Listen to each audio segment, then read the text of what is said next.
Hello YouTube, and welcome to my second ever high effort recipe video. This time around we're making a vegan miso ramen. I could have just written this down and posted it somewhere, but I firmly believe that reading is bad for you.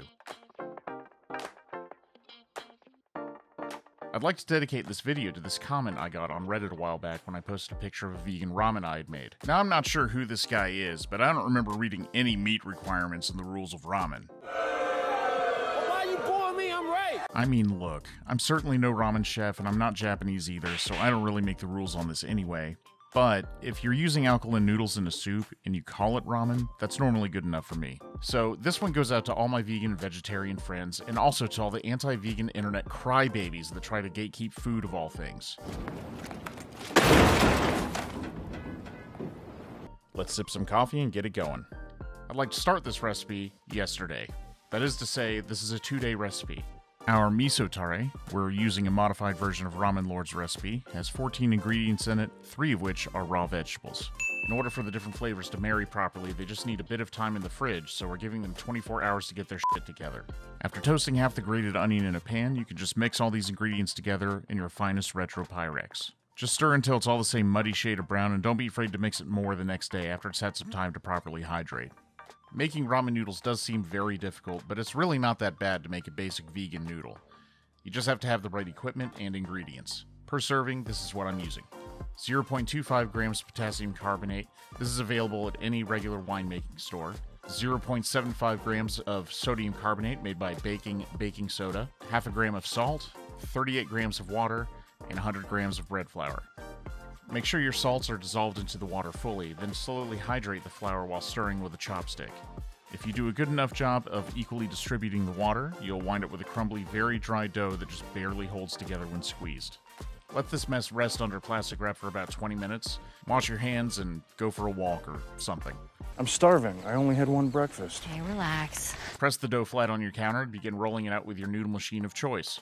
Now, things will be very crumbly at first, but just keep folding it in half and putting it back through, and eventually you'll get a smooth sheet of low hydration dough. Let this rest about 5 minutes under plastic wrap, and then start putting it through thinner and thinner rollers until it's as thin as you want your noodles to be. I flattened this one down to about 2 millimeters. On my noodle machine, I like to cut the dough to length before cutting the actual noodles. Your machine is probably going to be a bit different, but the ingredients are cheap, so there's no harm in practicing your system. I weigh my portions to be about 135 to 140 grams a piece. Or, you can just buy them, that works too. Now that yesterday's stuff is done and we're back in the present, we're going to make the soup. The broth is loosely based on a recipe I got from the Way of Ramen YouTube channel, and it doesn't take long to put together compared to some soups made from animal bones. You'll notice that, unlike the last recipe, I'm not putting a carrot in this soup. This will help control the sugar level a bit, since the miso already has some sweetness to it.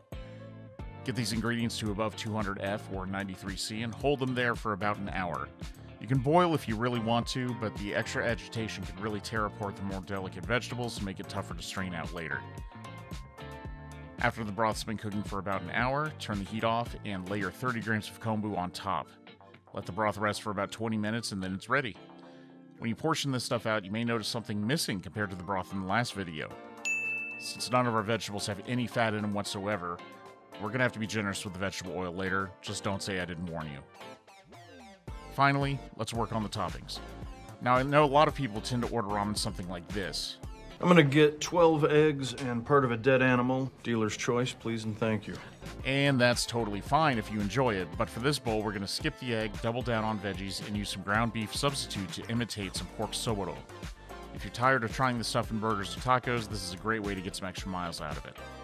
Finally, mince your ginger and garlic, slice your carrots into thin strips, and cut your onion into wedges. And we can't forget the king of all ramen toppings, the humble green onion. Now, you might be asking, why do we need to be so prepared? Well, it's because the next steps are going to come at us very, very quickly. We're preparing each bowl individually in a wok, which is common for miso ramen, but very different to how I usually make other styles at home. If you don't have a wok, you can just do this part in a saucepan and it'll still be just as good. Start boiling your noodles, and once they're done, you put them in your serving bowl, and now it's time to quickly prepare the soup and toppings. Start with a good few tablespoons of vegetable oil in the wok, just like I warned you. When it gets screaming hot, coat the sides of the wok and add your soboro, which will brown just a bit faster than regular meat, so be sure you watch it. Add some onions, and some carrots. Stir fry those a little bit to soften them before adding your garlic and ginger. When your garlic and ginger start to get really aromatic, add about 60 grams of your miso tare directly to the oil. Make sure to keep the stuff moving so it doesn't burn, but some caramelization is really nice. The heat also softens it up a bit and makes it easier to dissolve into the broth. Speaking of, go ahead and deglaze with 300 ml of your veggie broth. Keep it moving until the tare is totally dissolved, and then add a handful of bean sprouts so they soften in the boiling soup. When those sprouts are softened to your desired texture, pour the whole mess over a single serving of noodles. Just be careful during the pour. Pretty much everywhere, it's gonna be hot. I went ahead and torched the green onions too for a little smokiness and finished with a bit of chili oil. And there you have it, a bowl of ramen that you could proudly serve to any vegan you know, and dare I say it, satisfy even you know who. If you wind up making this at home, tag me on some socials, I want to know. And if you're a member of the ramen subreddit, I apologize. Until next time, thanks for watching.